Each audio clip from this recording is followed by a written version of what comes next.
오늘은 큰 환난에서 나오는 자들이라고 하는 제목으로 함께 말씀을 나누겠습니다. 제가 이 환난이라고 하는 발음을 제가 잘 못해요.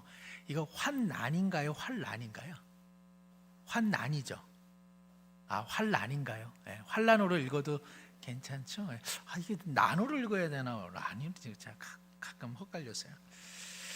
그러면은 제가 환난으로 읽겠습니다. 한번 그 화면 하나 보여주시면은요, 유명한 그 마법 소설, 그래서 그것이 영화된 내용들이 좀 있습니다. 해리포터라고 저 친구 얼굴은 많이 보셨죠? 약간 그죠? 우등생 같이 생긴 친구 해리포터가 있고요. 반지의 제왕이라고 하는 또 유명한 또 소설이 있습니다. 다 영화가 됐죠. 나냐 연대기. 저 사자가 누군지 아세요? 저 사자가 결국은 예수 그리스도를 의미합니다. 그래서 저 나냐 연대기는 아주 유명한 기독교 변증가 C.S. 루이스라고 하는 영국 소설가가 했고요. 그 다음에 반지의 제왕은 돌킨이라고 해서 그 C.S. 루이스와 아주 절친한 문학 작가입니다. 그리고 그 다음에 저 롤링이라고 하는 아마 여류 작가인가요? 그래서 저 해리포터는 이제 또 아마 저기도 영국 작가 같은데요. 이렇게 아주 유명한 그 마법 소설인데, 저 반지의 제왕 그리고 나냐 연대기에는 기독교적 그 사고관이 세계관이 들어가 있습니다.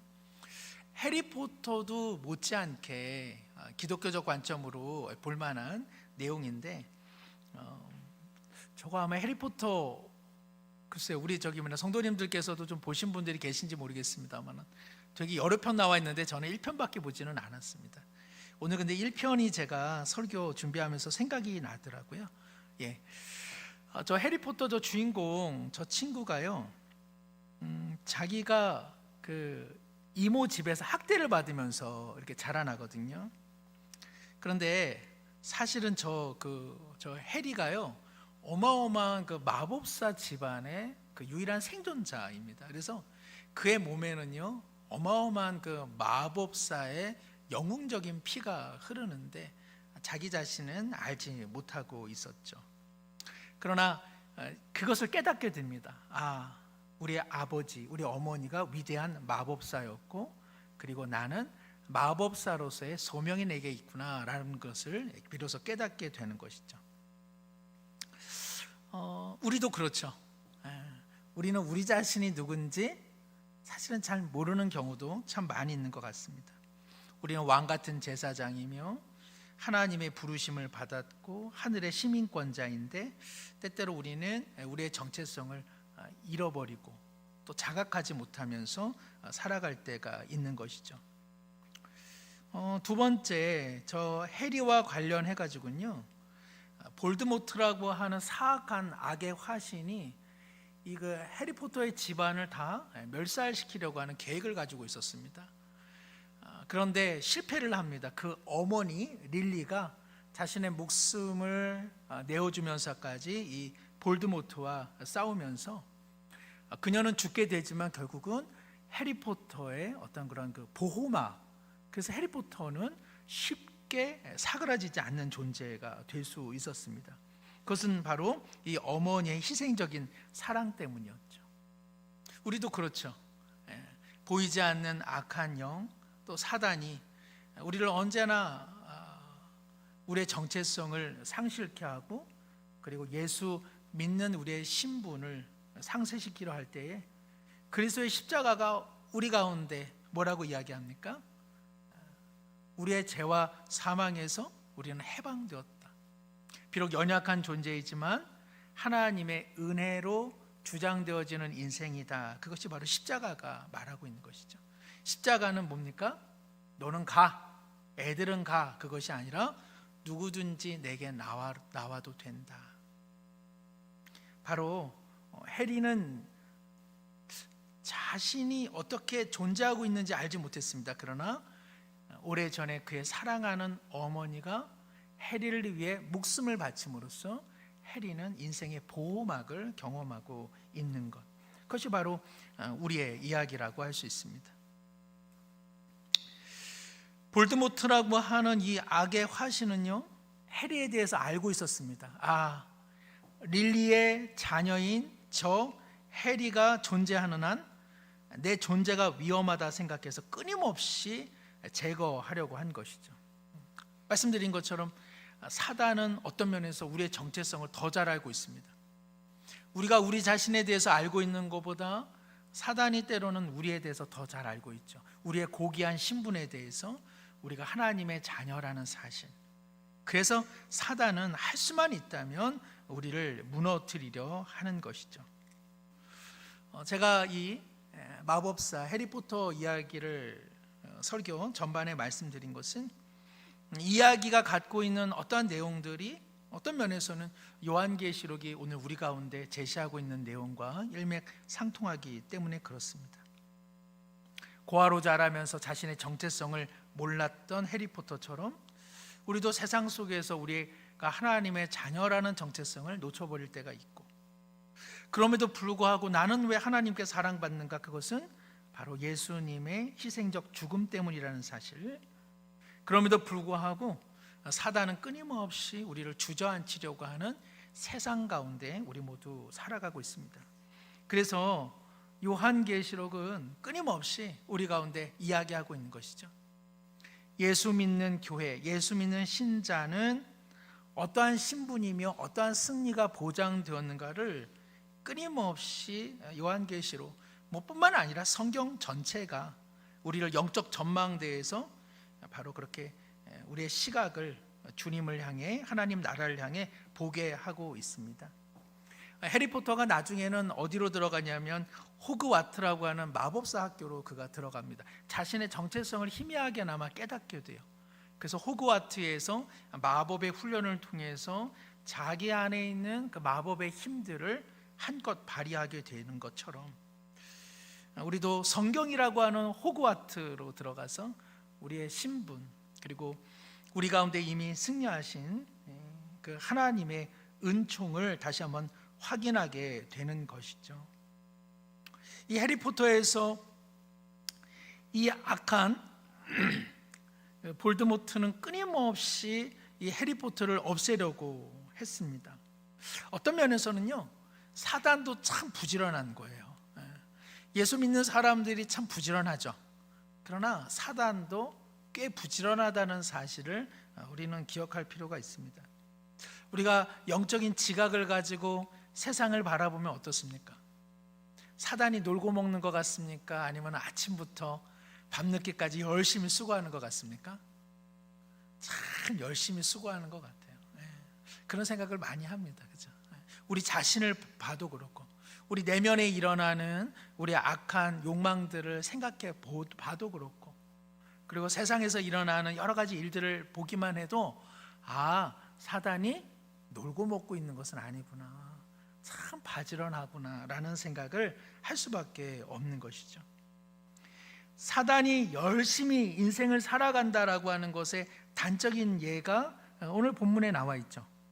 오늘 본문 보시면은 14절에, 7장 14절에 우리 한번 함께 읽겠습니다. 내가 말하기를 내 주여 당신이 아시나이다 하니 그가 나에게 이르되 그는 큰 환난에서 나오는 자들인데 어린 양의 피에 그의 옷을 씻어 희게 하였느니라. 여기 큰 환난 이렇게 되어 있습니다. 여기 큰 환난이라고 하는 것, 이것은 요한계시록 전체 흐름에서 보면은 6장에 기록되어 있는 그 두루마리 봉인을 뗄 때 일어나는 여러 가지 환난을 의미하기도 합니다. 그러나 큰 전망에서 보면 사단이 신자를 대적하여 불러일으키는 재앙들, 그런 환난, 그런 고통이라고 할 수 있습니다. 그런데 성경은 오늘 이 환난은요 크다라고 이야기했습니다. 환난 자체도 큰 것인데 그 환난을 큰 환난이라고 말하고 있는 것이죠. 이것은 사단이 우리를 무너뜨리기 위하여 얼마나 열심을 다하여 일하고 있는가, 얼마나 우리의 삶에 고통과 그리고 시련을 안겨주는가를 단적으로 보여주고 있습니다. 사단이 얼마나 열심을 다하느냐, 요한계시록 13장 1절에서 2절 말씀을 통해서도 확인해 볼 수 있는데요. 제가 한번 읽겠습니다. 내가 보니 바다에서 한 짐승이 나오는데 뿔이 열이요 머리가 7이라. 그 뿔에는 10 왕관이 있고 그 머리들에는 신성 모독하는 이름들이 있더라. 내가 본 짐승은 표범과 비슷하고 그 발은 곰의 발 같고 그 입은 사자의 입 같은데 용이 자기의 능력과 보좌와 큰 권세를 그에게 주었더라. 이 말씀은 제가 일전에 한번 설교했던 본문이기는 한데요. 바다에서 한 짐승이 올라왔다라고 할 때 그 히브리 민족에게 바다는 어둠 그리고 어떤 그런 그 두려움의 장소거든요. 거기서 한 짐승이 올라왔다. 이것은 적그리스도를 의미합니다. 13장 2절에 용이 나오는데 이 용은 사단을 의미합니다. 우리 하나님은 삼일체 하나님이시죠. 성부, 성자, 성령. 사단도 어떻다고 제가 한번 이야기했죠. 삼일체 하나님을 패러디합니다. 그래서 사단이 어찌 보면 성부격인 사이비 성부죠. 그다음에 적그리스도가 이런 사이비 성자라고 할 수 있습니다. 그리고 또 13장에 보면 또 다른 짐승이 나오는데 그것은 바로 사이비 성령, 그래서 거짓 선지자, 악한 영을 의미하고 있는 것이죠. 앞서 읽었던 요한계시록 13장의 1절과 2절에 보면은 바다에서 적그리스도가 올라오는데 사단이 적그리스도에게 그 능력과 보좌와 큰 권세를 주었다 이렇게 되어 있습니다. 왜 사단이 적그리스도에게 이러한 능력을 주었을까요? 믿는 신자들을 무너뜨리기 위해서는 웬만한 능력으로는 되지 않아요. 그래서 사단이요 그 보좌의 큰 능력, 큰 권세를 적그리스도에게 이양해 주었다라고 성경은 이야기하고 있는 것이죠. 이것은 역으로 우리 믿는 자들을 무너뜨리는 일에 있어서 보통의 환난으로는 되지 않는다는 겁니다. 사단이 믿는 우리들을 공격하는 일에 있어서는 큰 환난을 행사해야 되고 큰 환난과 큰 고통을 안겨주기 위해서는 사단, 적그리스도도 어마어마한 권세와 능력을 발휘해야 한다는 것이죠. 이것은 믿는 자들 안에 하나님께서 주신 고귀한 것들이 있다는 겁니다. 그 고귀한 것들을 빼내는 일은 보통 일로는 되지 않는다는 것이죠. 그러니까 우리 가운데 큰 환난이 있다는 것은 대단히 괴로운 일이지만 역으로 생각하면 사단이 그 큰 노력을 할 만큼 우리 안에 하나님께서 심어주신 아름다운 영적인 자원들과 자산들이 어마어마하다는 것입니다. 그것을 사단은 빼앗지 않으면 안절부절하고 빼앗지 않으면 어찌할 바를 모르는 것이죠. 왜요? 그것이 너무나 귀한 것이기 때문에 그렇습니다. 2019년 7월에 포르투갈의 유명한 축구 선수죠. 크리스티아노 호날두라고 아시죠? 아시는 걸로 해주시고 이렇게. 하여튼 유명한 축구 선수 한 마리가 아니라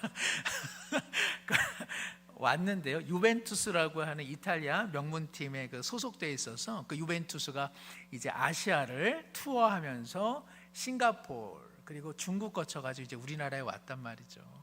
메시와 함께 호날두는 최고 그 인기 선수 아닙니까? 우리나라에서 그 선수가 유벤투스 팀을 이끌고 한국의 K리그 연합팀하고 이제 그 한 번 이제 그 축구 경기를 하니까 축구 팬들이 뭐 얼마나 그 가슴이 설렜겠어요. 싱가포르에서 한 뭐 63분인가 뛰고 중국에서 그 거의 풀타임으로 뛰었어요. 근데 한국에 와가지고 뭐 몸 풀고 말이죠. 이러더니만은 경기가 시작됐는데 뛰었나요? 안 뛰었나요? 한 번도 안 뛰었어요. 그리고는 집에 가가지고 그 SNS에서 자기 이렇게 런닝하는 모습 이렇게 보여주면서 그 아시아 투어하면서 많이 힘들었는데 이제 돌아오니까 참 좋다. 우리나라 사람들이 기만당했습니까? 안 당했습니까? 어마어마하게 기만당했죠. 조금 아쉽지만 뭐 아쉽다고 표현해야 될까요? 그러니까 우리나라 팀을 너무나 우습게 본 거죠. 정말 우습게 봤죠. 그러니까 우리 그 대한민국 우리 사람들은 어때요? 적잖이 실망하고 기만을 당한 그 불쾌감이 상당했습니다. 내가 만약에 어느 축구팀에 소속되어서 뜁니다. 근데 그쪽 팀에서 2군, 3군 선수들을 이렇게 보내가지고 경기를 한다. 기분이 상하죠. 한번 멋진 결전을 해보려고 했는데 나온 팀이 너무 우리를 우습게 보는 팀이 이렇게 그 팀 구성을 해서 나온다는 것. 역으로요, 내가 속한 팀과 결전을 하는 팀이요, 아주 정말 그 베스트 멤버로 맞닥뜨리게 된다라고 할 땐 그것은 무엇을 의미합니까? 우리 팀이 그만큼 잘한다는 것이죠. 그래서 그쪽도 최선을 다해보겠다는 것이죠. 사단이 우리를 공격하고 그리고 사단이 안겨주는 인생의 큰 환난들은 사실 우리 모두가 피하고 싶고, 그리고 그런 유혹에 또 그러한 덫에 우리 모두 걸리지 않기를 원합니다마는, 사단과 적그리스도가 이만큼 힘을 쓰는 것은 역으로 생각하면 우리가 얼마나 하나님의 강력한 보호하심과 돌보심 속에 있는가를 역으로 보여주고 있다는 것입니다. 해리포터가 그것을 몰랐던 것처럼 우리도 때때로는 모르죠. 그냥 어떤 환난, 어떤 고통, 어떤 시련들이 다가오면 우리는 그냥 번뜩 생각하기에 하나님은 내게 무관심하구나, 하나님은 내 인생에 대해서 전혀 무심하구나, 이런 생각을 합니다.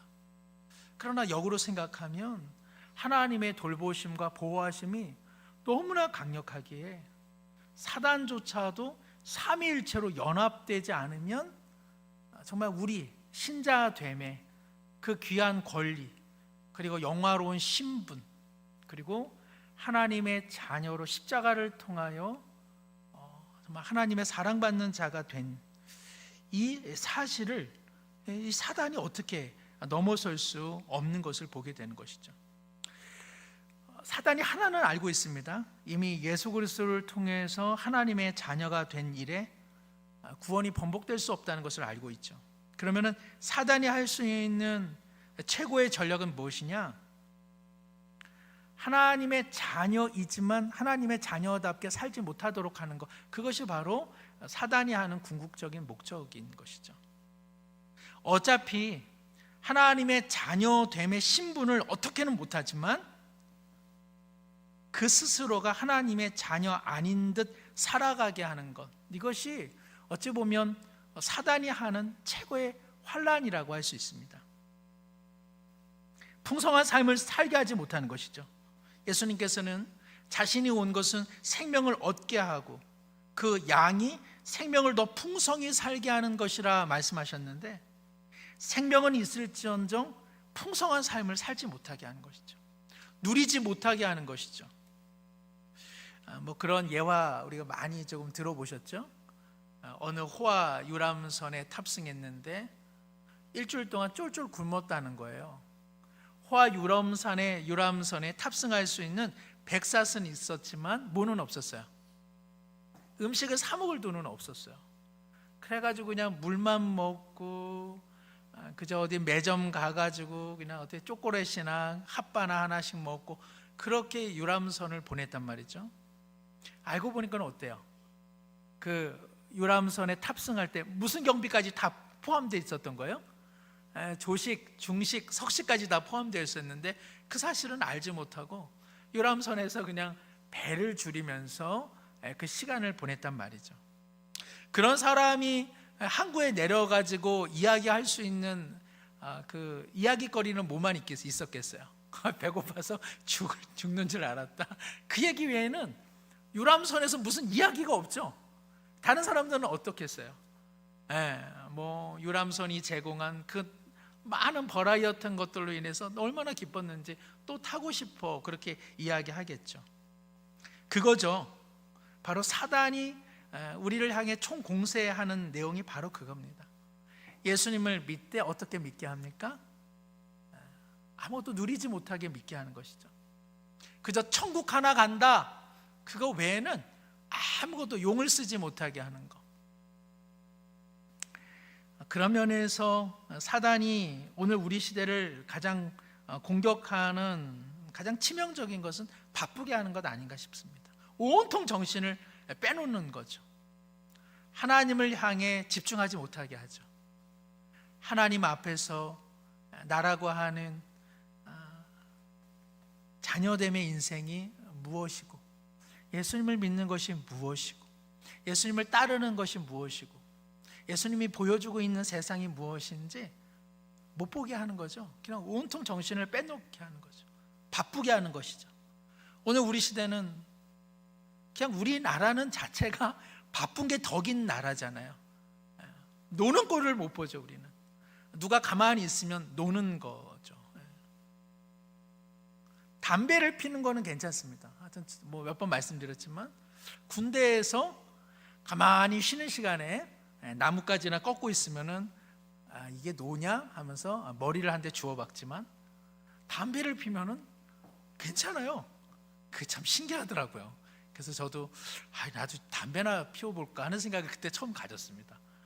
쉴 때도 가만히 있으면 안 돼요. 쉴 때도 뭘 담배라도 하나 펴야 그래야 안 혼나는 거죠.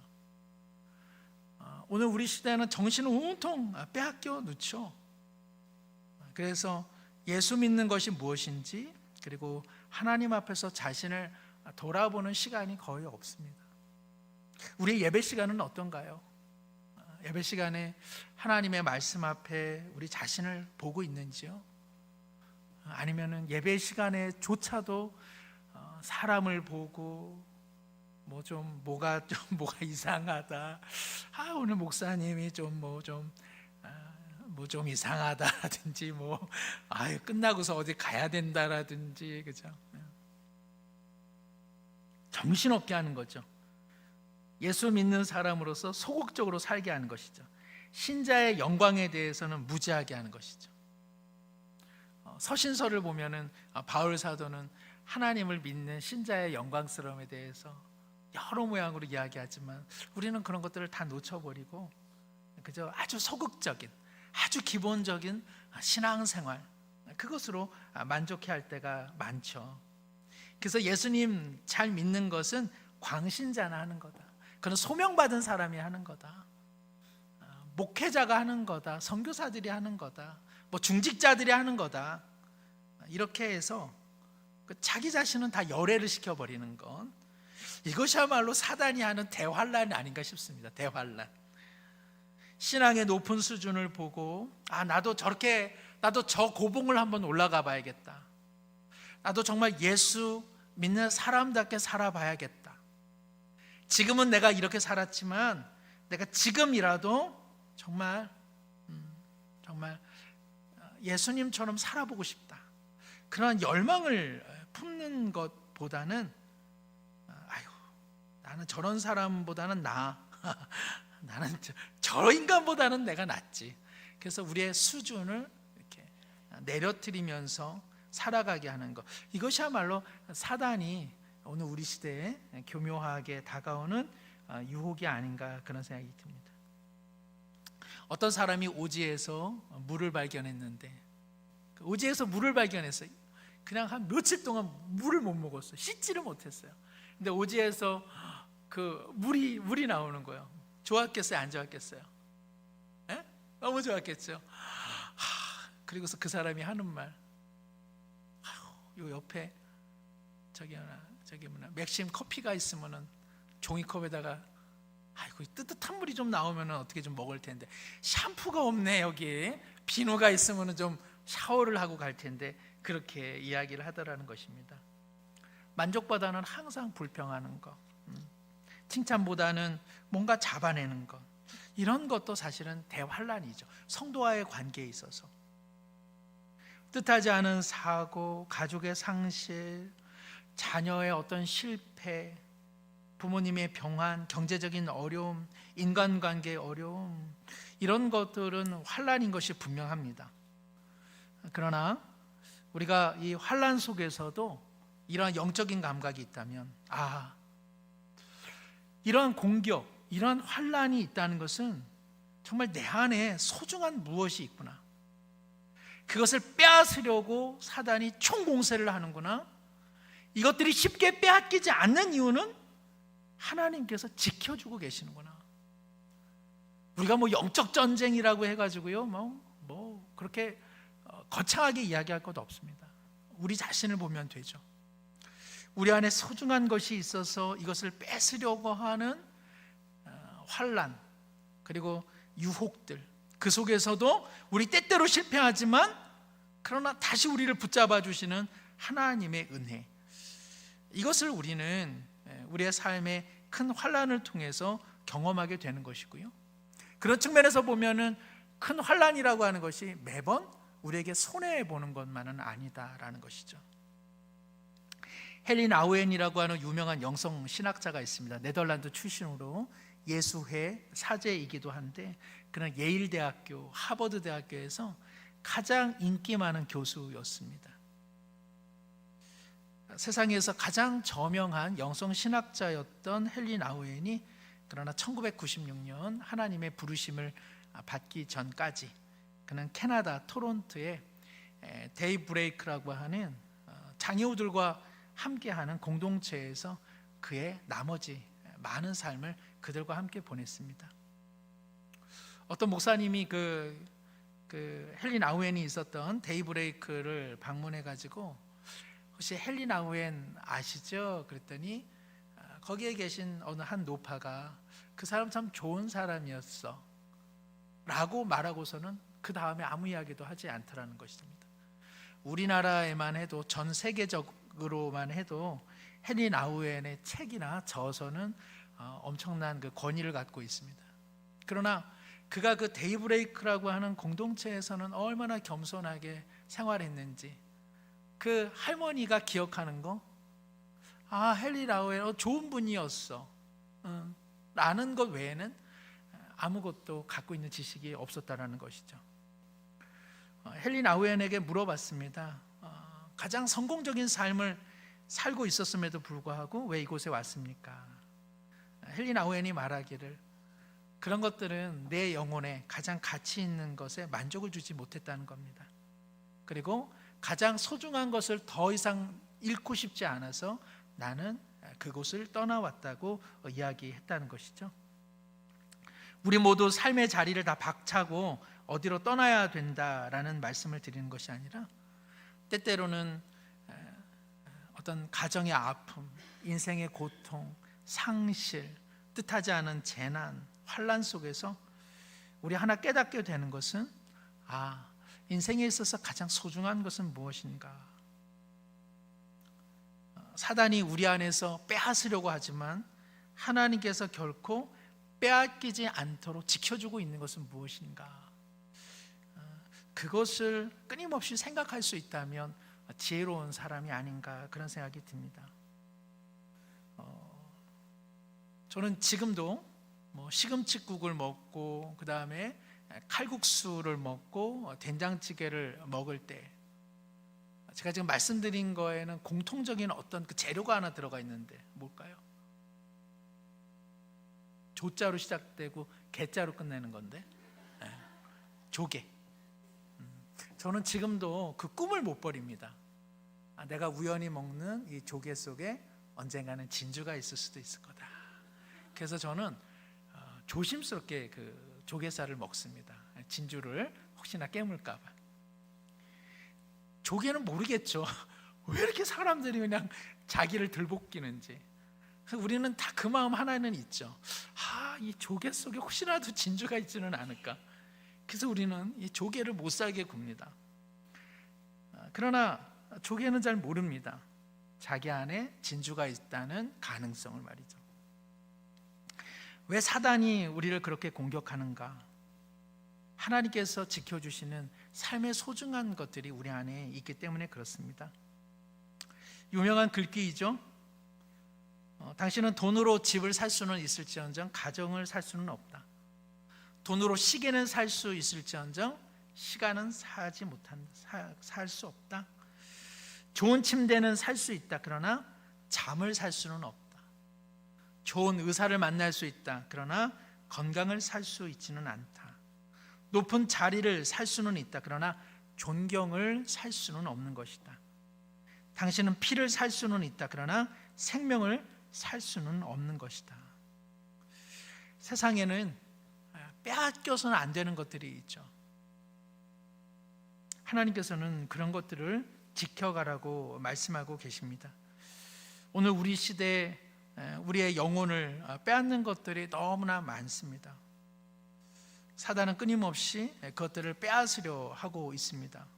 그때마다 우리는 해리포터가 호그와트 그 마법사 학교에서 자신의 사명을 다시 한번 되새김한 것처럼 우리는 말씀 앞에서 예배를 통하여 그리고 정말 고귀한 성도들과의 모임을 통해서 정말 가치 있는 것이 무엇이고 빼앗겨서는 안 될 것, 그리고 하나님께서 우리 가운데 주셔서 우리를 보호하고 계시는 것이 무엇인지를 끊임없이 살펴보아야 되는 것이죠. 어느 목사님이 그런 이야기를 하더라고요. 믿음의 사람들은 위장 취업을 한 사람들이다. 세상에 위장 취업을 했대요. 무슨 의미일까요? 돈을 벌려는 것 같지만 실제로는 하나님이 누구신지를 드러내려는 사람. 그래서 멋진 말이다 이런 생각이 들었습니다. 돈 필요하죠, 우리 모두. 그러나 돈이 목적이 되어 있는 세상 속에서 우리도 돈 많으면 얼마나 좋습니까?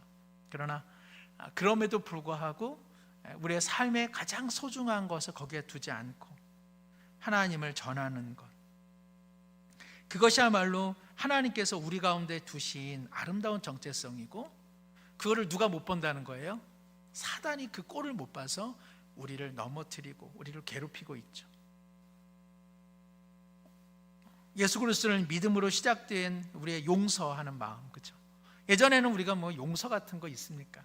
다 그냥 내 뜻대로 내 성질대로 그냥 확 부딪혀 버리는 건데, 용서하려고 하는 마음들, 그리고 겸손과 낮음을 지향하려고 하는 마음들, 예전 같으면 그냥 다 포기하는데 아니야, 새벽에 밝은 빛이 처연히 떠오를 거야 라고 하는 소망의 마음들, 가난하고 부하거나 어떠한 삶 속에서도 자족하려고 하는 마음들, 남과 비교하면 깨지기 쉬운 질그릇 같기는 하지만 이제는 우리 마음에 뭐가 있습니까? 보배로운 예수 그리스도가 있으므로 에이, 질그릇이면 어때?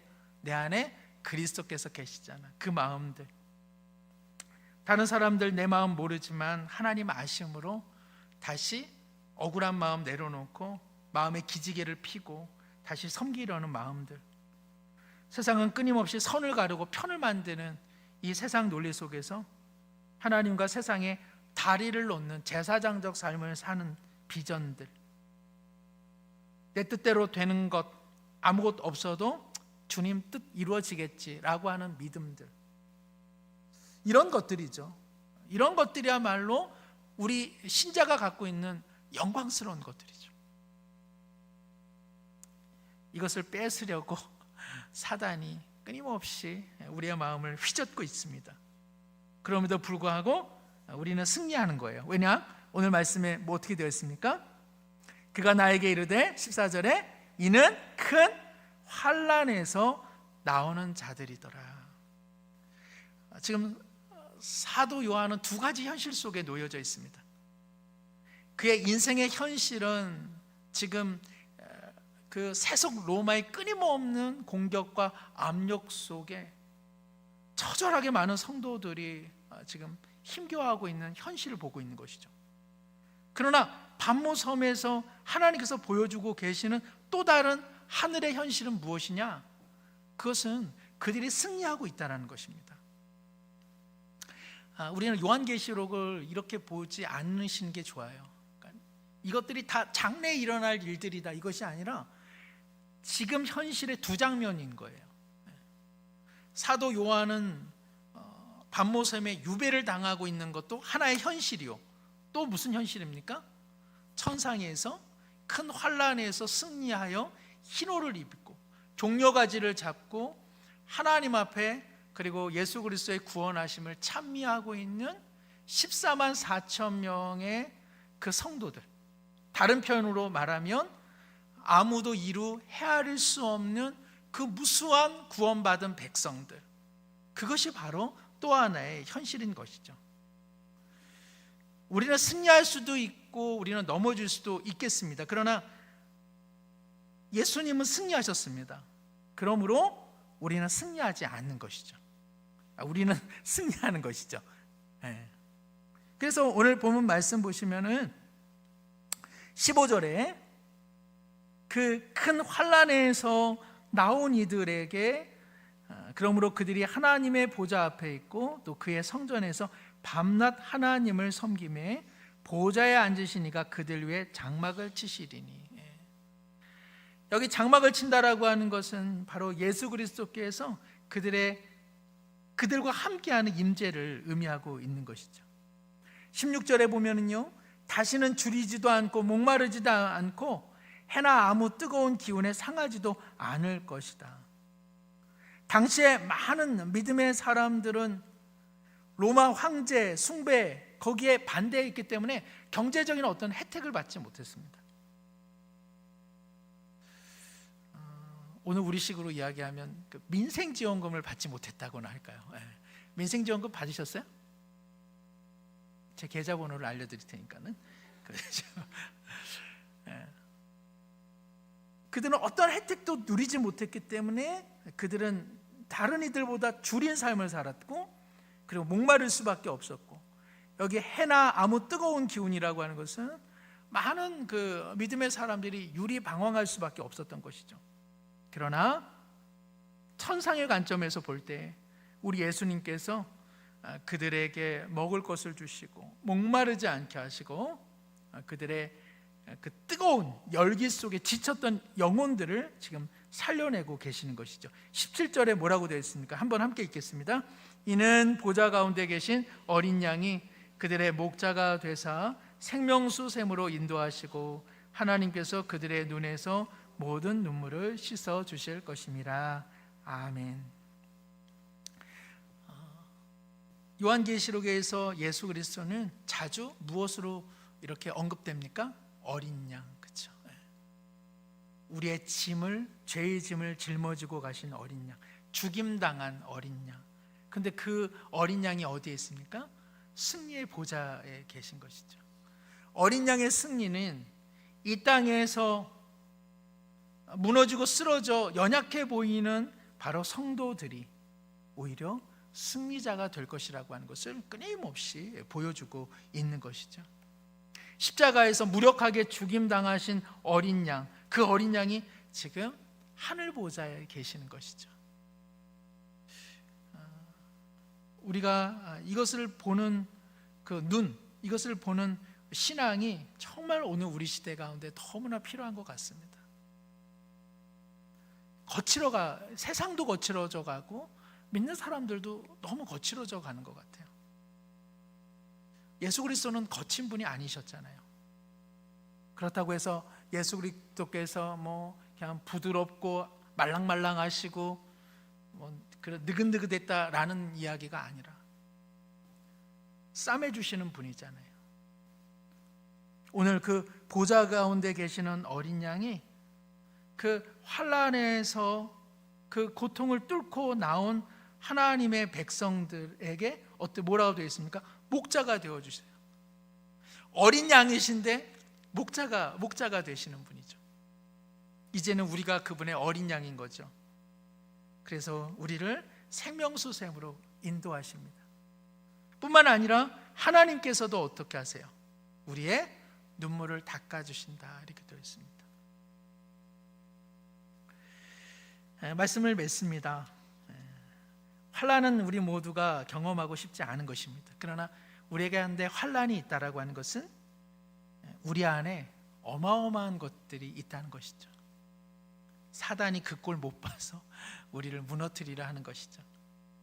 우리는 그러한 인생의 환난과 일생의 절망 속에서 생각해 보는 것이죠. 이 어려움과 이 고통 속에서 그러나 놓쳐서는 안 되는 것이 무엇인가? 하나님께서 끝까지 지켜주고 계시는 것은 무엇인가? 내가 지키고 내가 이겨 싸워야 될 것은 무엇인가? 그것은 세상 사람들 눈에 보면, 또 우리 자신의 시각으로 보면 이러다가 망하는 거 아니야, 이러다가 내가 정말 다 놓쳐버리는 것 아닌가, 이런 생각 충분히 들 때 참 많이 있습니다. 그래서 예수님 뜻대로 살면 때로는 주림이 있고 때때로는 목마름이 있고요, 때때로는 눈물이 있는 것이죠. 때때로는 외로움이 있기 마련입니다. 그러나 천상의 관점으로 보면 승리하는 것이죠. 왜요? 세상 십자가에 죽임당하신 어린 양이 그 보좌에서 목자가 되사 우리를 인도하고 계시고, 하나님께서 눈에서 피눈물 나는 그 인생들을 닦아주고 계시기 때문에 그렇습니다. 제가 오늘 다 말씀 못 드렸지만 바로 7장에 그래서 14만 4천, 이거는 상징적인 숫자죠. 하나님의 택한 백성들, 그리고 능히 셀 수 없는 큰 무리, 그들이 구원하심이 보좌에 앉으신 우리 하나님과 어린 양에게 있도다. 이것이 바로 우리의 현 주소입니다. 사랑하는 성도 여러분, 우리의 삶에 여러 가지 고통과 환난이 있을 때마다 내 안에 진주같이 하나님께서 박아놓은 귀한 것들이 내 안에 있구나, 이 소중한 건 내 놓치지 않을 것이다. 때로는 눈물을 흘리고 때로는 목마르고 때때로는 줄이고 때때로는 외로울지라도 우리 하나님께서 결코 사단에게 내어주지 않을 것이다. 우리 이 믿음과 또 이 승리의 확신으로 또 남은 한 주 살아가시기를 축복합니다. 기도하겠습니다. 하나님 아버지, 이 땅에서 우리의 싸움은 여전히 전투하고 치열한 싸움을 감당해야만 합니다. 그래서 우리의 영혼이 줄이고 인생이 목마르고 홀로 있는 듯 적막할 때도 참 많이 있습니다. 실패가 아니라고 오늘 주님은 말씀하고 계십니다. 일찍 죽임을 당한 어린 양께서 우리에게 먹을 것을 주시고 목마른 인생 생명수로 채워주시고 우리의 인생 걸음걸음 목자가 되사 인도하고 계심을 영적인 전망대에서 바라보게 하여 주옵소서. 하나님께서 친히 우리의 고통과 눈물 그리고 슬픔을 닦아주고 계시는 이 엄연한 현실을 기억하게 하여 주옵소서. 예수 믿는 자로서의 아름답고 고귀한 신분을 놓치지 않게 하여 주옵시고, 우리는 결코 실패할 수 없는 인생이요 이미 그리스도 안에서 승리한 인생임을 다시 한번 믿고 신뢰하며 우리의 남은 인생의 여정길, 예수 믿는 사람으로서의 아름다운 신앙의 길 잘 걸어가게 하여 주옵소서. 의지하오며 예수님의 이름으로 기도드립니다. 아멘.